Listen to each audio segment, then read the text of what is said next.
Kala Didi Kempot terlahir kembali di tengah anak masa kini.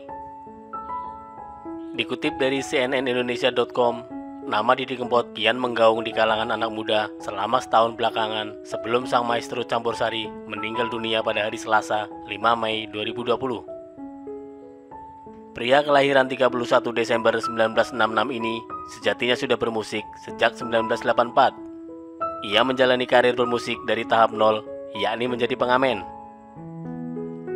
Namun, bakat seni musik dari sang ayah mengalir deras dalam nadinya.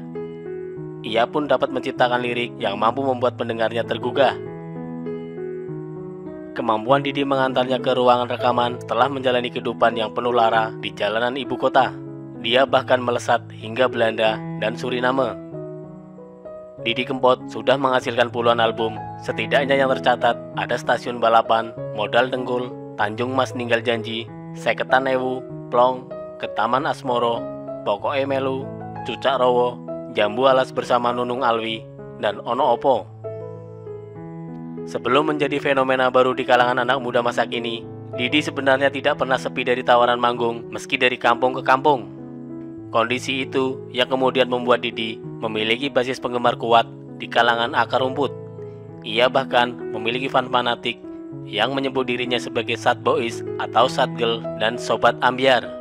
Para fan tersebutlah yang lantas bertanggung jawab karena meriuhkan dunia maya pada awal Juni 2019 lalu. Didi Kempot sekonyong-konyong menjadi trending topik. Bukan hanya namanya, ragam titel muncul untuk Didi Kempot menggantikan penyanyi campursari, yaitu Bapak Loro Hati Nasional hingga The Godfather of Broken Heart.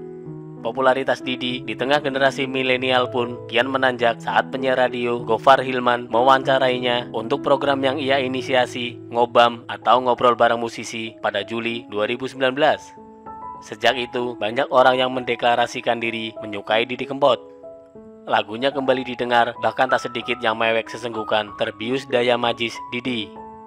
Salah satu lagu yang dinyanyikan dalam video viral itu adalah Cidro, sebuah tembang yang dibuat adik dari mendiang Mami Prakoso itu pada 30 tahun lalu.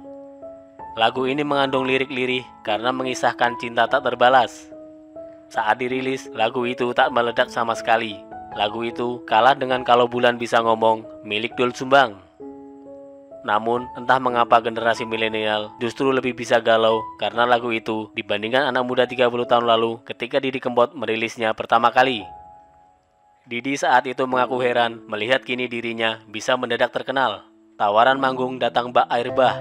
Jadwal untuk bertemu Didi tergolong susah bukan kepalang. Undangan manggung tak lagi didapatnya hanya di kota kelahiran.